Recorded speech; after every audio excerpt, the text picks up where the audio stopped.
हाँ जी दोस्तों, कैसे हो आप सभी लोग? भई आज जो खबर मैं लेकर आया हूँ ये बहुत ज़्यादा इस वक़्त हॉट टॉपिक चल रहा है और बहुत ज़्यादा चर्चा में है। अशनीर ग्रोवर, हाँ जी, अशनीर ग्रोवर की बात कर रहा हूँ मैं, जो कि भारत वे के को-फाउंडर हैं और आप सभी इनको जान चुके होंगे। शार्क टैंक इंडिया के द्वारा जो प्रोग्राम चल रहा है, उसमें ये इन्वेस्टर का काम कर रहे हैं, जो नए-नए स्टार्टअप्स को प्रमोट करता है। अब इन पे एक बहुत बड़ा एलिगेशन लगा दिया गया है। ध्यान से सुनिएगा, ये बहुत बड़ी कंट्रोवर्सी है जो इस वक़्त चल रही है। देखिए नतीजा क्या होता है, क्या नहीं, वो हम जज नहीं कर सकते कि यहाँ पर कौन सही है, कौन नहीं, जब तक कोई रिजल्ट नहीं आता। अब कंट्रोवर्सी क्या है, ध्यान से सुनिएगा मेरी बात। कंट्रोवर्सी ये है कि इन पे एलिगेशन ये लगे है कि कोटक महिंद्रा बैंक के किसी स्टाफ के साथ इन्होंने बहुत तगड़ी गाली-गलौच की है। ठीक है? वो इनकी ऑडियो लीक हो गई है। हालाँकि इन्होंने साफ-साफ मना किया, ये मैं नहीं हूँ, ये किसी और की आवाज़ है। वो तो देखिए एक अलग कंट्रोवर्सी है। अब एक नया मसला भी आ गया सामने। नया मसला ये आया है कि भारत पे ने एक कमीशन क्रिएट किया था इनके इनके ऊपर जो है जाँच करने के लिए। मैं यहाँ पर आपको पढ़ा देता हूँ, ये इकोनॉमिक टाइम्स की न्यूज़ है जी, बिल्कुल वेरीफाई। तो उस कमीशन में क्या निकल के सामने आया, यहाँ पर ध्यान से देखिएगा। कमीशन का नाम है अल्वारेज एंड मार्शल कमीशन, ठीक है? इसमें ये निकल कर सामने आया है कि इन्होंने कुछ पर्सन्स अपॉइंट करने के लिए एक थर्ड पार्टी को पैसे दिए थे कि हमें एम्प्लॉइज अपॉइंट करने हैं भारत पे, ठीक है? तो भारत पे के खाते से, जो भारत पे इनकी कंपनी है, उसके खाते से इन्होंने कुछ पैसे दिए थे थर्ड पार्टी को, बीपीओ।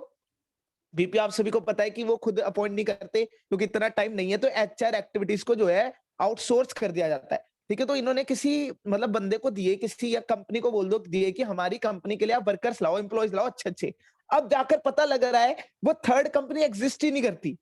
वो कोई है ही नहीं, इंसान ही नहीं है जिसको इन्होंने आउटसोर्स का काम दिया है, ठीक है? इन्होंने और इनकी वाइफ ने, और उनके सीधा-सीधा लिंक किसके साथ जुड़ रहे हैं? इनकी वाइफ के साथ जुड़ रहे हैं कि वो पैसा उस थर्ड कंपनी के पास नहीं गया, एम्प्लॉइज तो क्या ही अपॉइंट होने हैं, वो इनके ही खाते में आ गए। ये बिल्कुल इस कमीशन ने एकदम वेरिफाइड न्यूज़ निकाल कर दिया है और आज ये मार्केट में बिल्कुल चर्चा की बात बन चुकी है। चलिए देखते हैं कि क्या नतीजा निकलता है और क्या नहीं। पर यहाँ पर एक और बात है, अशनीर ग्रोवर ने भी एक बहुत बड़ा इनके आगे डिमांड रख दिया है। जैसे कि इन पर प्रेशर बनाया जा रहा है कि आप छोड़िए, कंपनी छोड़िए। तो इन्होंने कहा हाँ, मैं छोड़ दूँगा। 4000 करोड़, दोस्तों ध्यान से सुनिएगा, 4000 करोड़, 4000 करोड़ रुपए इन्होंने माँगे हैं और कहा है 4000 करोड़ मुझे दीजिए, ये मेरी मेहनत है। देखिए ये भी अपनी जगह ठीक है। इन्होंने कंपनी को ज़ीरो से हीरो पहुँचाया है, तो इन्होंने कहा 4000 करोड़ की वैल्यूएशन मुझे दीजिए, मेरे हाथ में 4000 करोड़ रखिए और मेरी पोस्ट ले लीजिए, मेरे से कीज़ ले लीजिए कंपनी की। अब आप यहाँ पर सोचोगे, क्या फाउंडर भी, मतलब उसको भी निकाला जा सकता है? हाँ जी, निकाला जा सकता है। यही तो कंपनी के सीक्रेट्स है सर। यहाँ पर कोई इंपॉर्टेंस नहीं, कंपनी का बेनिफिट सबसे पहले है। लीगली भी और अकाउंट्स के पर्पज से भी कंपनी हमारी सेपरेट होती है एज़ कंपेयर टू फाउंडर। तो ऐसी-ऐसी हॉट न्यूज़ मैं आपके सामने लेकर आता रहूँगा।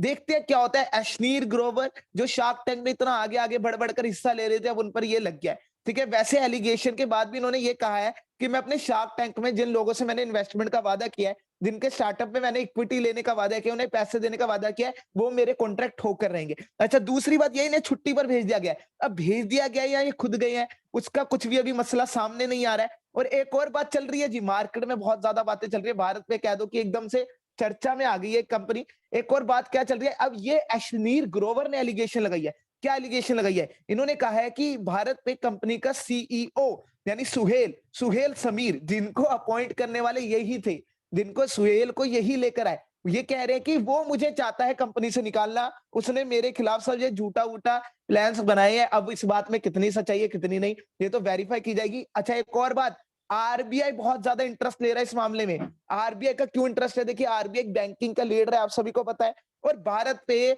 बैंक से, ट्रांजैक्शन से, फाइनेंस से रिलेटेड कंपनी है और जिसके बहुत सारे कस्टमर है। इंडिया में कह दो कि बहुत ज्यादा हिट है भारत पे, तो इसलिए आरबीआई को भी बीच में घुसना पड़ रहा है कि लोगों का पैसा कहीं डूब ना जाए, कोई फ्रॉड ना हो जाए। ठीक है? तो ये बातें हैं, ऐसी-ऐसी खबरें आती रहेंगी इस चैनल पे। बस आपको करना है क्या? सिंपल सा काम करना है, चैनल को लाइक कीजिए, सब्सक्राइब कीजिए और दोस्तों के साथ शेयर कीजिए। चलिए फिर मिलते हैं अगली वीडियो में। नमस्कार।